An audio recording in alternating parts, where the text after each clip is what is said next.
சில நாட்களில் உங்கள் வாழ்க்கையில் உங்களோட வளர்ச்சி உங்கள் சொந்த பந்தங்களால் கூட எதிர்பார்க்க முடியாத அளவில் இருக்கும். நீங்கள் சாயப்பாவுக்கு எவ்வளோ செல்லப்பிள்ளை தெரியுமா? இதெல்லாம் உண்மைங்க. ஒரு வார்த்தையில் சொன்னால் உங்களுக்கு புரியாது. 30 நிமிஷம் ஆடியோவில் சொன்னால் உங்களை பற்றியும் உங்கள் வாழ்க்கை பற்றியும் உங்கள் கர்மா பற்றியும் நீங்கள் இன்னும் சில நாட்களில் உங்கள் மனசில் ஏற்படக்கூடிய மாற்றத்தை பற்றியும் நீங்கள் நல்லா தெரிஞ்சு புரிஞ்சு சந்தோஷம் அடைவீர்கள். சாயப்பா உங்களை தேடி வர்ற அளவுக்கு நீங்கள் நல்ல மனிதர்கள், புரிஞ்சுக்கோங்க. அன்பே சாய குடும்பம் ஒரு பெரிய வெற்றியை இந்த ஆடியோ மூலமாக இதில் சொல்லக்கூடிய கருத்துக்களை நீங்கள் மனசில் வச்சு அதனுடைய மாற்றத்தை நீங்கள் உணரும்போது அந்த வெற்றி எவ்வளோ பெரிய வெற்றி அப்படின்றது உங்களுக்கு நிச்சயமாக தெரிய வரும். இந்த ஆடியோ பார்க்குறவங்க கண்டிப்பாக லைக் பண்ணணும், கண்டிப்பாக கமெண்ட் பண்ணணும்னு சொல்லி இந்த ஆடியோவை முழுவதும் நீங்கள் கேட்கணும், கமெண்ட் பண்ணணும். ஓம் சாயிரா சாயிரா, ஓம் சாயிரா சாயிரா, ஓம் சாயிரா சாயிரா, அன்பே சாயிரா, பேரன்பே சாயிரா, அகிலம் தளிக்க ஆத்மா விழிக்க அனுதினம் சாயிரா, எங்கள் அன்பே சாயிரா. ஒன்றே இறைவன், ஒன்றே பூமிக்கென்றும் சாயிரா, சரணம் சாயிரா, நன்றே செய்து வாழ்வோம், நாம் ஒன்றே செய்து வாழ்வோம், அன்பே சாயிரா.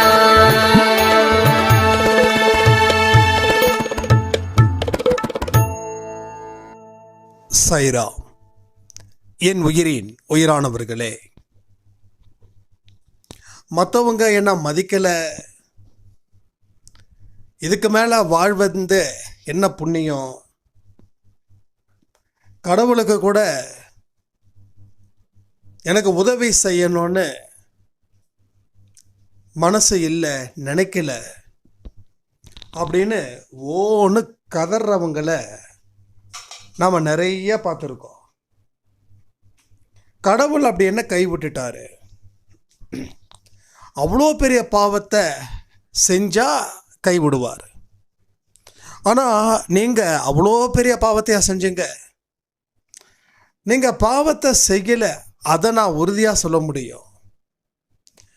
அப்படியே பாவத்தை செஞ்சாலும் கடவுள் மன்னிக்க முடியாத அளவுக்கு நீங்கள் பாவத்தை செய்யலை. ஏன் சொல்கிறேன் அப்படின்னா, பாவத்தை செய்கிறவங்க யாரும் கடவுளை நோக்கி காத்திருக்க மாட்டாங்க. அப்போ நீங்கள் பாவம் செய்யலை. ஆனாலும் உங்களை மதிப்பானவர்களாக யாரும் மதிக்கலை அப்படின்ற ஒரு குறை இருக்கே, அதுதான் உங்கள் மனசை படாத பாடுபடுத்துது. ஸோ சாயப்பா உங்களை இன்று முதல் மதிப்பு மிக்க மனிதர்களாக மாற்றப் போகிறார்.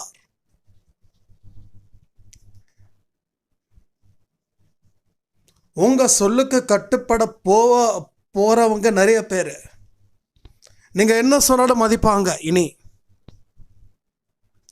நீங்கள் ஒரு குரல் கொடுத்தா போதும், அடுத்த நிமிஷம் ஓடி வந்து என்ன வேணும்னு சொல்லி கேட்பாங்க. இதெல்லாம் உங்களுக்கு தான் நடக்க போகுது, சில நாட்களில் நடக்க போகுது. யார் இதெல்லாம் நடக்கும்?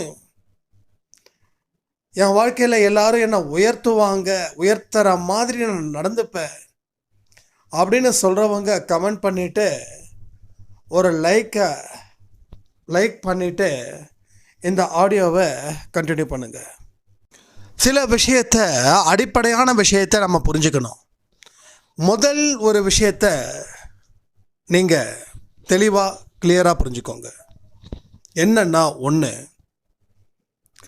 நான் பாவம் செய்யல, பாவம் செஞ்சிருந்தா நான் கடவுளுடைய திருவடியை பிடிக்கிறவனாக இருக்க முடியாது. ஸோ நான் பாவம் செய்யல. ரெண்டாவது கடவுளோட இரக்கம் என் மேலே இருக்கும். நல்லா புரிஞ்சுக்கோங்க. சாயப்பா உங்கள் மேலே இறக்கப்படுவார். மனுஷங்க இறக்கப்பட வேண்டிய அவசியம் இல்லை, ஆனால் கடவுள் நம்ம மேலே இறக்கப்படணும். ஸோ கடவுள் என் மேலே எப்பொழுதும் நான் எங்கே இருந்தாலும் என் மேலே இரக்கமாக இருப்பார். கடவுள் என்னை உயர்த்துவார். கடவுள் நிச்சயமாக என்னை உயரத்தில் வைப்பார். அப்படி நீங்கள் உயரத்தில் இருந்தால் தானே எல்லோரும் உங்களை அண்ணாந்து பார்க்க முடியும். இல்லைன்னா நீங்கள் தான் அண்ணாந்து பார்க்கணும். ஏன்னா நீங்கள் கீழே இருக்கீங்க, அவங்க மேலே இருக்காங்க. ஸோ இனி வாழ்க்கை மாறும். இரவு பகல் மாறுதா இல்லையா? இன்பமும் துன்பமும் மாறுதா இல்லையா? ஸோ எல்லாரோட வாழ்க்கையும் மாறும். கீழே இருக்கிறவன் மேலே போவான், மேலே இருக்கிறவன் கீழே வருவான். இது எல்லா இடத்துலையும் இந்த விஷயங்கள் நடக்கும். இயற்கை கற்றுக் கொடுக்குற பாடத்தை நீங்கள் படிச்சிருப்பீங்கள்ல. இலையுதிர் காலம், வசந்த காலம் வந்துதா இல்லையா? உங்கள் வீட்டுக்கு முன்னாடி இருக்கிற மரம் மொட்டையாச்சா இல்லையா? அதுக்கப்புறம் மொட்டையான மரத்தில் மறுபடியும் துளிர் விட்டுச்சா இல்லையா? இது நடக்குது, எல்லா இடத்துலையும் நடக்கும். இயற்கை கற்றுக் கொடுத்த பாடத்தை சரியாக புரிஞ்சுக்கிட்டா மனுஷன் தன்னுடைய வாழ்க்கையை தெளிவாக புரிஞ்சுப்பான். அவனுக்கு இந்த வேதம் தேவையில்லை, மந்திரம் தேவையில்லை, எதையும் தேவையில்லை. இதுதான் இயற்கை எனக்கு கற்றுக் கொடுக்குது, இதை நான் கற்றுக்கிறேன். இயற்கைக்கிட்டேருந்து கற்றுக்கணும். கற்றுக்க முயற்சி பண்ணல. என்னைக்கு அவன் ஸ்டாப் பண்ணானோ கற்றுக்கிறத, அன்னைக்கே அவன் எதையுமே செய்யாமல் உக்காந்துட்டான். போதுண்டா சாமி அப்படின்னு. ஏன்னா நீ கற்றுக்கல, அறிவை பெருக்கலை. நீ கற்றுக்கிட்ட அறிவை பெருக்கியிருப்ப. நீ அறிவை பெருக்கின அறிவு சுருங்கிடுச்சு. நீ படிக்கும்போது அறிவோடு இருந்த, நிறைய கற்றுக்கிட்ட. ஆனால் படித்து முடிச்சதுக்கப்புறம் உனக்கு இதுதான் வேலைன்னு சொல்லி அதோட சுருங்கிடுச்சு. அறிவு சுருங்கிடுச்சு, உலகம் சுருங்கிடுச்சு, நம்ம புத்தியும் சுருங்கிடுச்சு, நம்ம மனசும் சுருங்கிடுச்சு, நம்ம வாழ்க்கையும் சுருங்கி போயிடுச்சு. அப்போ இந்த 3 விஷயத்தை நீங்கள் இன்றையில இருந்து ஃபாலோ பண்ணணும். 3 விஷயம் என்னென்ன விஷயம்? மறுபடியும் சொல்லுங்க பார்க்கலாம், கமெண்டில் பண்ணுங்க. அப்போது நானும் இந்த அளவுக்கு பாவம் செஞ்சுருந்தா இங்கே வந்திருக்கவே முடியாது. கெட்டவனுக்கு நல்லவன் இருக்கிற இடத்துல என்ன வேலை? சரி, நல்லவனுக்கு கெட்டவன் இருக்கிற இடத்துல என்ன வேலை? கெட்டவன் இருக்கிற கூடாரத்தில் நல்லவன் போகவே மாட்டான். நல்லவன் இருக்கிற கூடாரத்துலேயும் கெட்டவன் போகவே மாட்டான். அவன் கிடக்கிறான்டா அப்படின்னு சொல்லி இவன் சொல்லுவான், அவனும் சொல்லுவான். அப்போ இனத்தோட தான் சேரும் இல்லையா? அப்போ பாவம் செஞ்சவங்க கடவுளை உறுதியாக பற்றுதல் அப்படின்றது இல்லை. போவாங்க, சாமி கும்பிடுவாங்க, அவ்வளோதான். ஒரு செகண்ட் 2 செகண்டு. ஆனால் நீங்கள் அப்படியா இருக்கீங்க? நீங்கள் எப்படி இருக்கீங்க? நிமிஷத்துக்கு நிமிஷம் உயிரையே கடவுளுக்கு கொடுக்குறீங்க. ஓகே, பேருக்காக நம்ம கடவுளை கும்பிடலை. அதுக்காக பேருக்காக கடவுளை கும்பிட்றவங்கள பாவம் பண்ணவங்கன்னு நான் சொல்லவும் வரலை. ஸோ பாவம் செய்கிறவர்களும் கடவுளை வணங்குகிறார்கள், பாவம் செய்யாதவர்களும் கடவுளை வணங்குகிறார்கள். ஆனால் பாவம் செய்யாதவர்கள் கடவுளை வணங்குவதற்கும் பாவம் செய்கிறவர்கள் கடவுளை வணங்குவதற்கும் இருக்கக்கூடிய வித்தியாசம்தான் உங்களுக்கும் வெளியில் இருக்கிற மக்களுக்கும் இருக்கக்கூடிய மிகப்பெரிய வித்தியாசம். இந்த 2 டிஃப்ரென்ஷியேட்டை நீங்கள் புரிஞ்சுக்கிட்டீங்கன்னா நீங்கள் பாவம் செய்யலை. அவருடைய திருவடியில் தான் நம்ம நிலச்சி நிற்கணும். அவர் தான் என் வாழ்க்கை, அவர் தான் என்னோட உயிர். அப்போது பாவம் அதிகமாக செஞ்சால் கடவுள் என்னை கைவிட்டுடுவார். ஆனால் கடவுள் நான் கைவிடலை, என்னையும் அவர் கைவிடலை. அவர் கைவிட்டிருந்தா என்னைக்கோ அவரை என் மனசில் இருந்து நான் தூக்கி போட்டு இருப்பேன். என் மனசில் இன்னமும் வாழ்ந்துக்கிட்டு இருக்காரு.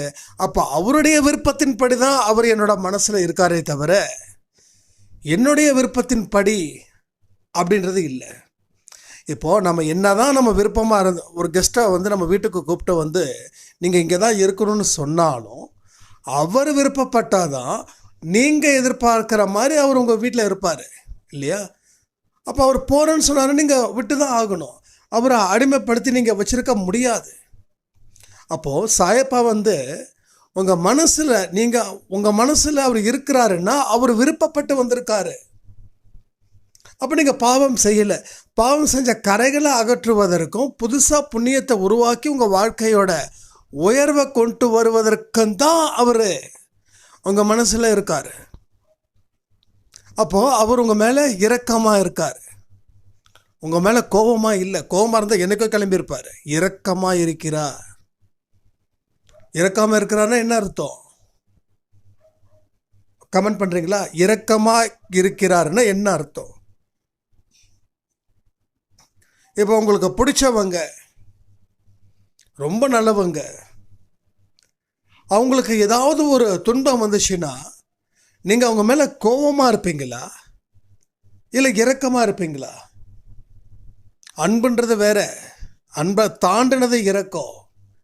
அப்போ இரக்கமாக இருக்கிறீங்கன்னா அவங்களுக்கு உங்களால் முடிஞ்ச மாதிரி உதவிகளை செய்கிறீங்க.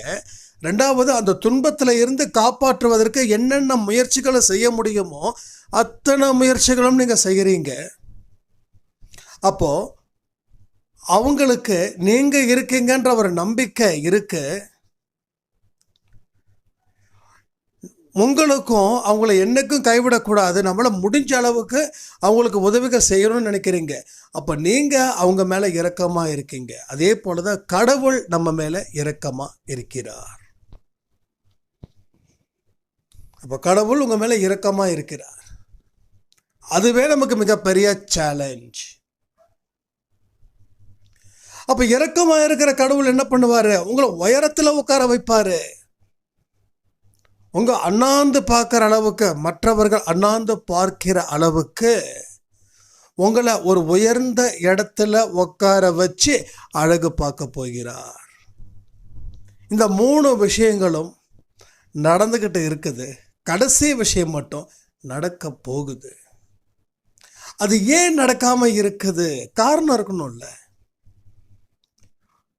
காரணம் இல்லாமல் எதுவுமே இல்லை. காரணம் இருக்குது. காரணத்தை நம்ம புரிஞ்சுக்கிட்டா நமக்கு இந்த 2 விஷயத்தை நம்ம நினைக்க மாட்டோம். நான் அவ்வளோ பாவம் பண்ணிட்டேனா, கடவுள் என்னை கைவிட்டுட்டாரா?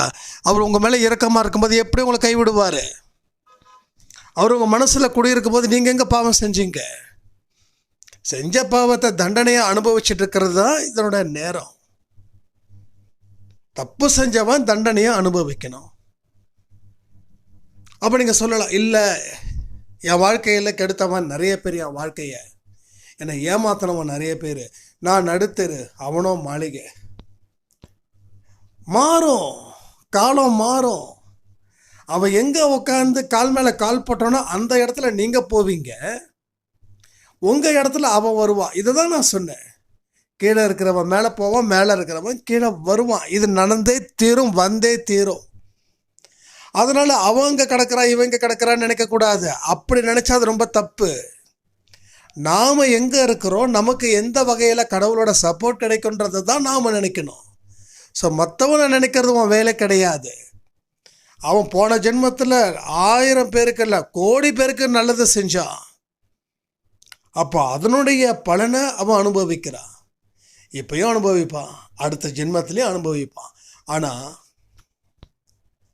அவன் தீங்கு செஞ்சதுக்கும் அதுக்கு உண்டான பலனையும் அனுபவிப்பான். அப்போ அனுபவிக்காமல் போவது இல்லை. ஒன்றும் இல்லைங்க, நம்ம பேப்பரில் படிக்கிறோம் 40 வருஷத்துக்கு அப்புறம் ஒரு கொலையாளியை இந்த ஊரில் கண்டுபிடிச்சாங்க அப்படின்னு. 40 வருஷத்துக்கு அப்புறம். அப்போ யாருமே தண்டனையிலேருந்து தப்பிக்க முடியாது. அப்போது அவர் முன்னாடியே ஜெயிலில் போயிருந்தாருன்னா பிரச்சனை இல்லை, 40 வருஷம் கழிச்சு வெளில வந்திருக்கலாம். ஆனால் 40 வருஷத்துக்கு அப்புறம்னா அவருக்கு கிட்டத்தட்ட 20 தப்பு பண்ணிட்டு பதுங்கியிருந்தாருன்னு வச்சுக்கோங்க, 40 பிடிச்சிட்டாங்க. இப்போ என்ன பண்ண முடியும்? தண்டனை அதிகரிக்கப்படும். ஜெயிலை விட்டு வெளில வர முடியாமல் அங்கேயே போவதற்கும் வாய்ப்புகள் இருக்குது. அப்போ அவர் யோசிச்சு பார்ப்பாரா இல்லையா? பேசாமல் செஞ்ச தண்டனையை நம்ம ஒத்துக்கிட்டு இருந்தால் 60 வயசில் நிம்மதியாக இருந்துட்டு போயிருக்கலாம். ஆனால் நிம்மதியாக இருக்க வேண்டிய வயசில் இப்போ நம்ம அங்கே போகிறோமே, இதான். ஸோ தப்பு செஞ்சவன் தண்டனையை அனுபவிச்சே ஆகணும். இல்லை நான் இத்தனை வருஷம் நான் நல்லவனாக இருந்தேன், இந்த ஒரு தப்பு செஞ்சதால நான் தண்டனையை அனுபவிக்கணுமான அனுபவிச்சு தான் ஆகணும். நீ நல்லவனாக இருந்ததால உன் தண்டனை வந்து இப்போ பண்ண தப்புக்கு மட்டும் அந்த தண்டனை இருக்கும், அவ்வளோதான். கடவுளோட கணக்குன்றது ரொம்ப துல்லியமாக இருக்கும். அதில் வந்து எந்த விதமான ஒரு பொய் சாட்சியெல்லாம் எதுவும் வராது, உள்ளேயே வராது. அப்போது உனக்கு எதிராக ஒன்றை குழி தோண்டினவன் சந்தோஷமாக இருக்கிறான் அப்படின்றதுக்காக அவனுக்கு எப்போ தண்டனைன்னு அவனை தேடி போனால் உன் வாழ்க்கை பாழாக போயிடும். புரியுதா உங்களுக்கு? அங்கே தான் நீங்கள் நினைக்கிறீங்க என் வாழ்க்கை இப்படியே இருக்குதுன்னு.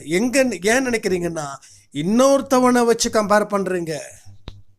நான் எதுவுமே செய்யலை, நான் நடுத்தருவில் நிற்கிறேன், அவன் அத்தனை அக்கிரமம் பண்ணான், அவன் பெரிய மாளிகையில் வசிக்கிறான்.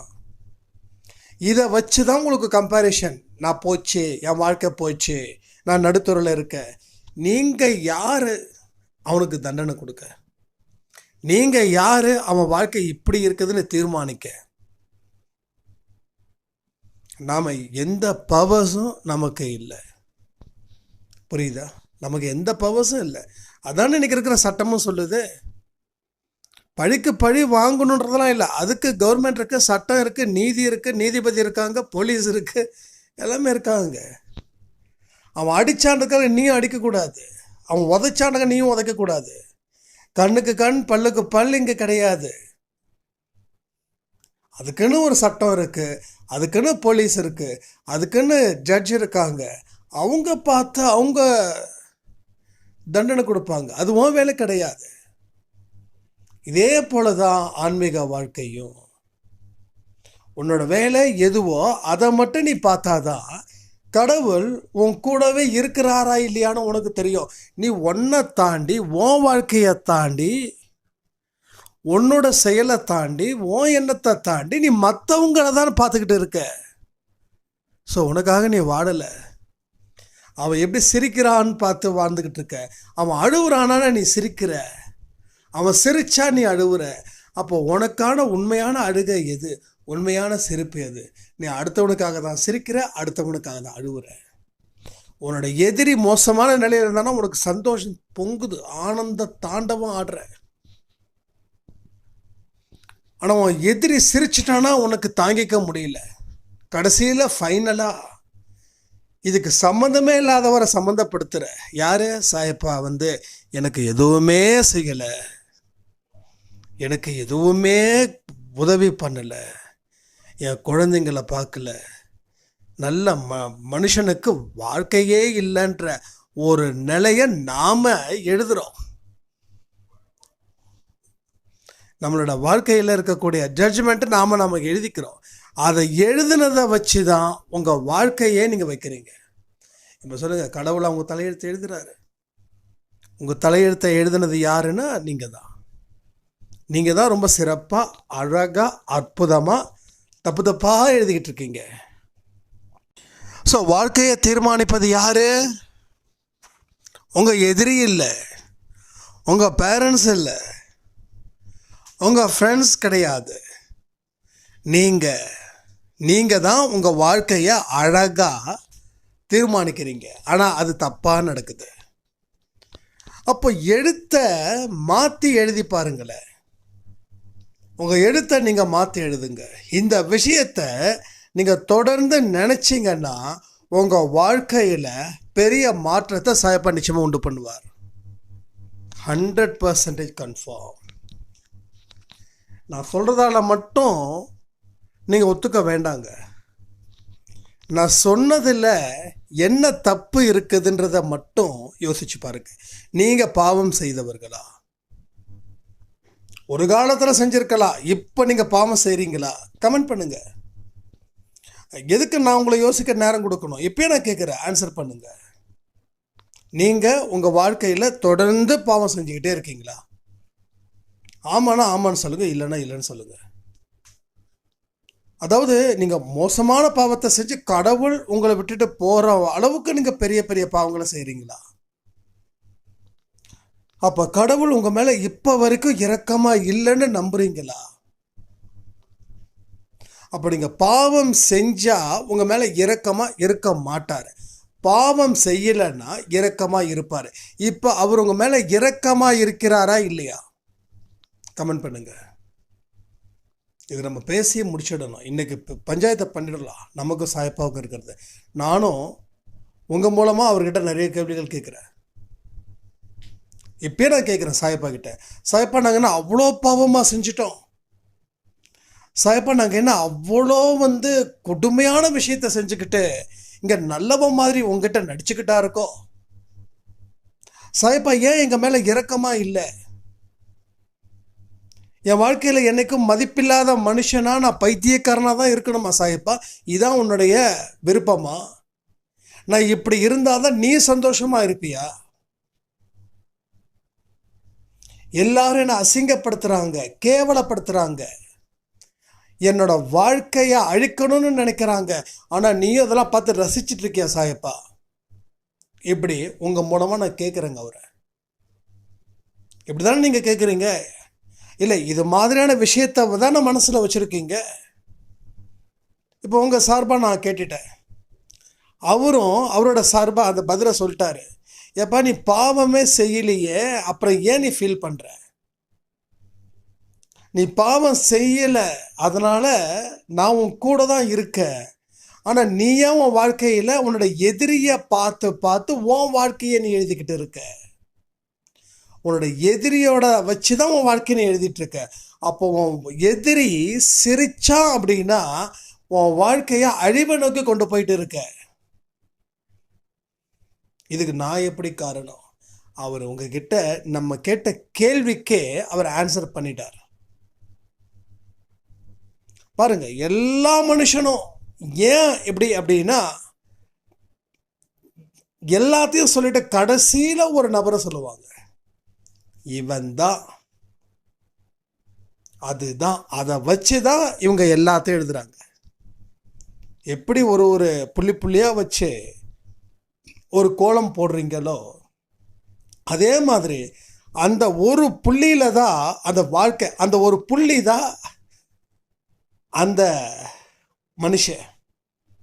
அந்த மனுஷன் உங்க வாழ்க்கையில வழியை கொடுத்ததால தான் இருக்கிற எல்லாரையும் நீங்க குறை சொல்றீங்க. கடைசியில் கடவுளையும் குறை சொல்றீங்க. நீங்க மனுஷனை குறை சொன்னா மனுஷன் கோவிச்சுப்பா. கடவுளை குறை சொன்னா கடவுள் கோவிச்சுக்கிறதுக்கு சான்ஸே கிடையாது. ஆனால் கடவுள் யார் மூலமாவது உங்களுக்கு விளக்கத்தை கொடுக்கணும்னு முயற்சி பண்ணுறாரு. அந்த ஒரு விஷயம் இன்னைக்கு இந்த பதிவில் உங்களுக்கு நடந்துடுச்சு. ரைட்? சந்தேகம் யாருக்காவது இருக்குதா? ஏன்னா ஒரு பாடமும் ஒவ்வொரு வாழ்க்கையில் நடக்கக்கூடிய திருப்பு முனைக்கு சமம். ஒரு லெசனும் ரொம்ப ரொம்ப இம்பார்ட்டன்ட். நீங்கள் இப்போ நான் ஆடியோ சொல்லும்போது அப்படியே கண்ணை அசந்துட்டு கொட்டாவி விட்டிங்கன்னா போனது தான். ஸோ முக்கியமான செஷன் போயிடுச்சு. அப்போ முக்கியமான செஷன் போகாத மாதிரி நாம் இந்த இடத்துல நல்ல தெளிவான மனநிலையில் கேட்டால் அது உங்களை விட்டு போகாது. நீங்கள் அப்படியே கொஞ்சம் டயர்டாயிட்டிங்கன்னா போயிடும். இந்த டயர்ட்னஸ் எப்படி வேணாலும் வரலாம். மாயை ஒரு அழுத்தத்தை கொடுக்கலாம், கர்மா அழுத்தத்தை கொடுக்கலாம்.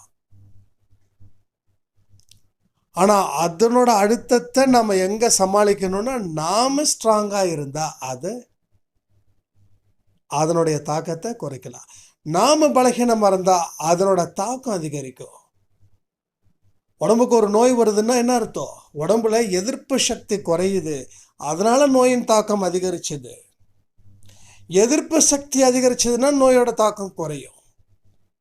அப்போ எங்கே பலம் இல்லையோ, எங்கே பலகீனம் இருக்கோ அங்கே தான் இத்தனை பிரச்சனைகள் வரும். அப்போ நாம் அந்த இடத்துல கொஞ்சம் கவனத்தோடு இருந்துக்கிட்டால் முக்கியமான விஷயத்தை நாம் கேட்டுக்கலாம். அதன்படி நம்ம வாழ்க்கையில் இருக்கக்கூடிய பிரச்சனைகளை நாம் சமாளிக்கலாம். அதாவது பிரச்சனை எங்கே இருக்குதுன்னு கண்டுபிடிச்சாதான் அது தீர்க்க முடியும். ஒரு சாவி இருக்குது, அந்த சாவியை நீங்கள் மறக்கிறீங்க, எங்கேயோ மிஸ் பண்ணிட்டீங்க. இப்போது ஒன்று அந்த சாவி உங்கள் வீட்டுக்குள்ளே தான் இருக்கும் இல்லையா? ஏன்னா நீங்கள் தான் வீட்டுக்கு வந்தீங்க. வீட்டில் இருந்து வண்டியை சாவி வண்டியில் போய் தேடுவீங்க. இல்லை வண்டியில் இருந்து வீட்டுக்கு வர வழியில் தேடுவீங்க, இல்லை வீட்டுக்குள்ளே தேடுவீங்க. ரைட்டா? இப்போ நீங்கள் சாவியை தொலைச்ச இடத்துல தேடாமல் வேற இடத்துல தேடுனா உங்களுக்கு கிடைக்குமா கிடைக்காதா? சரி, இப்போ வேற இடத்துல தேடுறீங்க, கிடைக்கல, அப்போ உங்கள் மனசில் ஒரு அழுத்தம் வருமா வராதா? மன அழுத்தம். அப்போது உங்களுக்கு மன அழுத்தம் வராமல் இருக்கணும். அந்த நேரத்தில் மட்டும்தான், தொலைஞ்ச நேரத்தில் மட்டும்தான் அழுத்தம் இருக்கணும். ஆனால் தொலைஞ்ச சாவி கிடச்சிடுச்சுன்னா அழுத்தம் போயிடும். ஆனால் இப்போ வரைக்கும் அந்த சாவி கிடைக்கல, அதனால் அழுத்தம் அதிகரிக்குது. ஏன்னா தொலைச்ச இடத்துல தேடல, தொலைக்காத இடத்துல போய் நம்ம தேடிக்கிட்டு இருக்கோம். அப்போ பிரச்சனைகளை தீர்க்க வேண்டிய இடத்துல தீர்க்காம, தீர்க்கவே இல்லாத அங்கேருந்து அந்த பிரச்சனை உருவாகவே இல்லை, ஆனால் அங்கே தான் நம்ம போய் முதல் பார்வையை வைக்கிறோம். அந்த இடத்துல தான் நம்ம கற்பனை குதிரையை தட்டி விடுறோம். அந்த இடத்துல தான் நம்ம நியாய பிரமாணத்தை எழுதுகிறோம். இதுதான் நடக்குது. அதனால தான் எவ்வளோ பெரிய ஒரு மன அழுத்தத்துக்கு நாம் சொந்தக்காரராக நிற்கிறோம். புரியுதா உங்களுக்கு?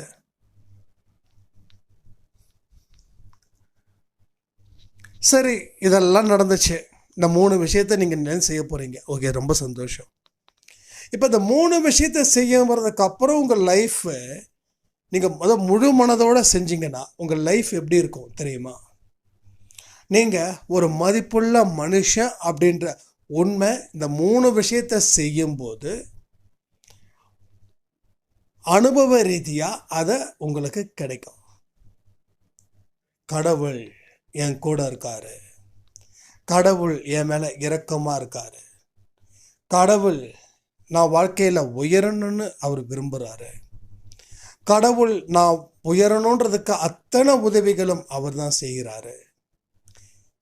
எத்தனையோ சோகங்கள் நம்ம நெஞ்சில் வந்து நின்னாலும், எத்தனையோ மனுஷங்க நம்மளை அசிங்கமாக பேசினாலும் ஒதுக்கி வச்சாலும், அந்த இடத்துலையும் உங்களுக்கு புதுசாக நம்பிக்கை பிறக்குது அப்படின்னா உங்கள் மனசில் ஒரு மாற்றத்தை சாயப்பா இந்த விளக்கத்தின் மூலமாக ஒரு தாக்கத்தை ஏற்படுத்தியிருக்காருன்னு அர்த்தம். அர்த்தம் புரியுதா? அப்போ இனி உங்கள் வாழ்க்கையில் யாராவது உங்களை அவமானப்படுத்தினாங்கன்னா கூட உங்களால் அதுக்கு எந்த ரியாக்ட் பண்ண மாட்டீங்க, எந்த ரெஸ்பான்ஸும் பண்ண மாட்டீங்க. ஸோ இதுதான் முதல் படி. 2வது படி என்னன்னா, உங்கள் வாழ்க்கையில் இதுக்கு முன்னாடி எழுதின தீர்ப்பை எழுதாமல் அத்தனையும் வாழ்க்கையில் உயர்வு தருவதற்கு உண்டான தீர்ப்புகள் வாக்கியங்களா, வார்த்தைகளா, கருத்துக்களா உங்கள் ஆழ் மனசில் ஆட்டோமேட்டிக்காக பதிய வைப்பீங்க. இது 2வது ஸ்டேஜ். 3வது ஸ்டேஜ், அதற்கு உரிய செயல் புரிவதற்கு நீங்கள் ஆயத்தமாக இருப்பீங்க. 4வதெல்லாம் கிடையாது. ஏன்னா அடுத்தது வெற்றி தான். அதுக்கப்புறம் என்ன இருக்குது? அப்போது அதை அடைஞ்சிட்டிங்கன்னா தான் நான் சொன்ன மாதிரி எல்லாமே நடக்கும். உயர உயர பரப்பீர்கள். உங்கள் வார்த்தைக்கு மதிப்பு இருக்கும். கூப்பிட்ட குரலுக்கு இதுக்கு முன்னாடி யாரும் வரல, ஆனால் இப்போ அப்படின்னா, என்னம்மா உருமுன, என்னம்மா கூப்பிட்டியா, என்னம்மாச்சு, எதுமாச்சு, ஏமா ஃபீல் பண்ணுற? நம்ம ஃபீலே பண்ண மாட்டோம். ஏமா ஃபீல் பண்ணுற? உனக்குலாம் ஒரு பிரச்சனையும் இல்லைம்மா. நமக்கு பிரச்சனையே இருக்காது. உனக்குலாம் ஒரு பிரச்சனையும் இல்லைம்மா. உன் நல்ல மனசுக்கு எல்லாம் நல்லபடியாக நடக்குமா. இதே வாய் முன்னாடி வேறு மாதிரி பேசிச்சு, இப்போ இந்த வாய் வேறு மாதிரி பேசுது. நமக்கு ஆச்சரியமும் உள்ளுக்குள்ள சிரிப்புமே நமக்கு வந்துக்கிட்டே இருக்கும். இதுதான் நடக்கும், இதுதான் நடந்து தீரும். அப்படி தான் என்னுடைய வாழ்க்கையிலையும் நடந்துச்சு. ஸோ இது எல்லாத்துக்கும் சொந்தக்காரன் நான் தான். நான் இன்றைக்கி நேட்டிவ் பிளேஸ்லேருந்து வந்தேன். ஸோ நம்ம வீட்டு நமக்கு தெரிஞ்சவர் ரொம்ப கேவலமாக நம்மளை பேசினார் ஒரு வருஷத்துக்கு. சாரி, ஒரு 5 வருஷமாக. இது எப்போ நடந்ததுன்னா 5 வருஷத்துக்கு முன்னாடி, கிட்டத்தட்ட 4-5 வருஷமாக இப்படி தான் நடக்கும். அவரை பார்க்குறதுக்கே எனக்கு ரொம்ப கஷ்டமாக இருக்கும். பார்த்தா ஏதாவது சொல்லுவார், அப்படின்னு. ஆனால் இப்போவோ நான் வந்திருக்கேன்னு வீட்டுக்கு தெரிஞ்ச உடனே உனக்கு எவ்வளோ சப்போர்ட் வேணாலும் நான் பண்ணுறேன் சந்தோஷ், எவ்வளோ சப்போர்ட் வேணாலும் நான் பண்ணுறேன், நீ பேசாமல் அந்த ஊருக்குலாம் போக வேண்டாம், இங்கேயே வந்துடு. நான் தான் சொன்னேன், இல்லைண்ணா இங்கே வந்து என்ன பண்ணுன்னு தெரியும், இங்கே எவ்வளோ கஷ்டப்பட்டேன்னு தெரியும், உங்களுக்கும் நான் கஷ்டத்தை கொடுத்தேன், எனக்கும் நீங்கள் கஷ்டத்தை கொடுத்தீங்க, நான் உங்களையும் தப்பு சொல்லலை, என்னையும் தப்பு சொல்லலை, கடவுளையும் தப்பு சொல்லலை, என்னோடய வாழ்க்கையும் நான் தப்பு சொல்லலை, எல்லாம் பாடமாக நினச்சி இன்றைக்கி நான் போயிட்டு ஒரு ஊரில் செட்டிலாக இருக்கேன், அதேமாரி நான் வரணுன்னா சொல்லுங்கள் நான் வரேன் அப்படின்னு. இல்லைல்லப்பா நானே உங்கள் ஊருக்கு வரேன், வந்து 2 நாள் ஸ்டே பண்ணுறேன் அப்படின்னாங்க. ஸோ ஒரு காலத்தில் நம்மளை வந்து தூக்கி எறிஞ்சவங்க இன்னைக்கு நம்மளை பார்த்து உக்காந்து தன்னுடைய, அதாவது அவருக்கு தெரியுது இல்லை என்னை எந்த அளவுக்கு அவர் காயப்படுத்தினாருன்னு, அதற்காக அவரோட கண்களில் அந்த வந்த கண்ணீர் இருக்கு பாருங்க, அதை நான் பார்த்தேன். அதுதான் சாயப்பா, வேற ஒன்றும் இல்லை. அவர் நல்லா இருக்கணும், சீரியஸாக. எனக்கு என்றைக்குமே வந்து என்னை வந்து அப்படி பண்ணவங்க இப்படி பண்ணவங்க ஒரு நாள் கூட அவங்க நல்லா இருக்கணும்னு நான் நினச்சதே கிடையாது. நான் நினச்சிருந்தா சாயப்பட குழந்தை நான் இருக்கவே முடியாது. புரியுதா? அப்படிதான் நாம இருக்கணும். நான் மட்டும் இருந்தால் பார்த்தாது, நாம இருக்கணும். நாம எல்லாம் ஒரே குடும்பம், அன்பே சாய குடும்பம்ன்றது ஒரே குடும்பம். இங்கே எவ்வளோ அன்பாக இருக்கும் அப்படின்றது எல்லாருக்கும் தெரியும். யாரும் நேருக்கு நேராக பார்த்ததில்லை, பேசினதில்லை. ஆனாலும் எவ்வளோ ஒரு சந்தோஷமான மனநிலையில் நாம் இருக்கோன்றத யோசிச்சு பாருங்க. அதே போல் இன்றைக்கி நாளைக்குன்னு நினைக்கிறேன், அன்பே சாயில் இருந்து 4 பேர் ஷீரடிக்கு போகிறாங்க. யாராவது நம்ம அன்பே சாயில் இருக்கிறவங்க ஷீரடியில் அடுத்த 2 நாள் இருக்கிற மாதிரி இருந்துச்சுன்னா எனக்கு வாட்ஸ்அப் பண்ணுங்கள், நான் உங்கள் நம்பர் கொடுக்குறேன், அவங்க கூட நீங்கள் ஜாயின் பண்ணிக்கலாம். ஸோ எங்கே இருந்தாலும் நமக்கு ஷீரடி தான். சாயப்பாவோட அருளும், சாயப்பாவோட அன்பும், சாயப்பாவோட இரக்கமும் நம்ம கூடவே தான் இருக்கும் அப்படின்றத உண்மைன்னு சொல்லி, இதில் சொல்லக்கூடிய 3 விஷயங்களும் உங்கள் வாழ்க்கையில் ரொம்ப ரொம்ப இம்பார்ட்டன்ட். அதை மனசில் வச்சு செயல்படுங்க, வாழ்க்கையில் வெற்றி பெறலான்னு சொல்லி இந்த ஆடியோவை நான் முடிக்கிறேன். ஜெய் சாய்ராம்.